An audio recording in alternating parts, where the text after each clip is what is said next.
Bonjour à tous, je suis ravi de vous retrouver dans cette nouvelle vidéo. Alors, vous venez de passer le bac, vous venez d'avoir les résultats.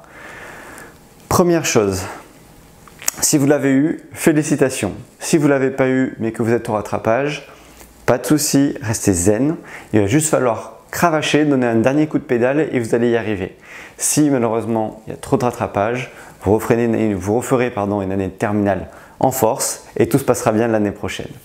Alors, dans cette vidéo, on va aborder 3 points. C'est important que cette vidéo, tu la vois avec tes parents ou qu'ils la voient et tu la vois après, pour une raison très simple, c'est que, je vais bien l'expliquer, mais le dialogue avec les parents ou les adultes qui t'entourent est absolument fondamental. Le premier point qu'on va aborder, ça va être la notion d'éviter les excès. Le deuxième point, ça va être l'importance du dialogue avec tes parents ou avec les adultes qui sont référents autour de toi. Et le troisième point, c'est comment prendre une bonne décision pour ton avenir. Sachant que, entre parenthèses, des fois il faut 1 an ou 2, ça peut arriver, pour savoir exactement dans quelle direction on veut aller et c'est normal. Alors, le premier point, éviter à tout prix les excès. Le premier excès, ça va être vouloir faire à tout prix plaisir à tes parents, ne pas t'écouter et du coup aller dans une voie parce que tu ne sais pas trop quoi faire et y rester pendant des années, avoir un métier ou même avant même d'arriver à avoir le métier, des fois quand on n'est pas assez motivé, le moral n'est pas bon. Or c'est quand même important de se sentir bien pendant les études et dans notre vie. Et le deuxième point, c'est que quand on n'est pas suffisamment motivé, on risque l'échec. Donc l'excès numéro 1 à éviter, c'est de faire uniquement plaisir à tes parents. L'excès numéro 2, c'est de couper complètement le contact avec tes parents dans le sens où tu n'en fais qu'à ta tête et tu ne vas pas du tout écouter leurs conseils, tu ne vas pas du tout écouter leurs demandes. Et il va y avoir là aussi un autre excès, c'est de ne pas du tout en tenir compte.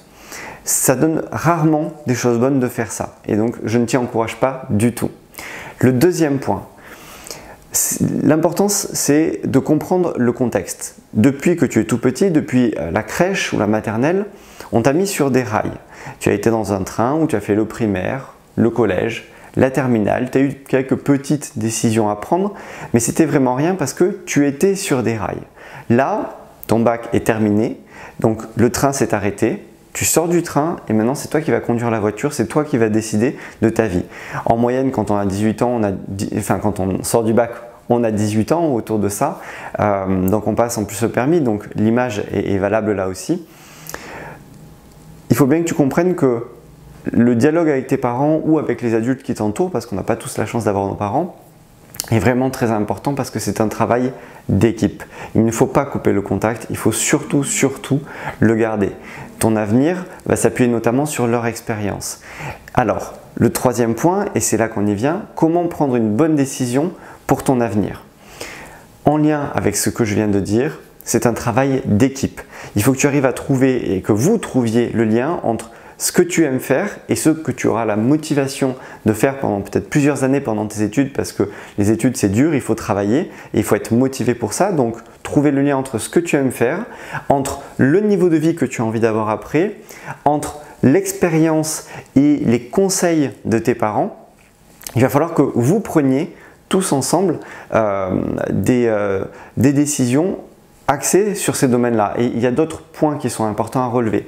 Mais ce que je voulais juste te dire dans cette vidéo, c'est que tu as l'impression de savoir beaucoup de choses ou d'être très sûr de toi. Et il y a peut-être quelque part une envie de s'opposer à tes parents. L'opposition à nos parents, c'est normal.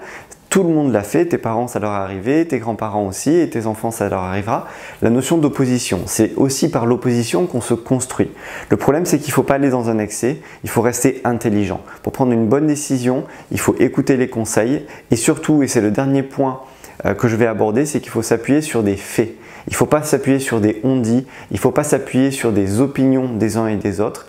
Il faut que tu ailles rencontrer les gens, que tu recroises les informations et que tu t'appuies sur des faits sérieux pour prendre une bonne décision.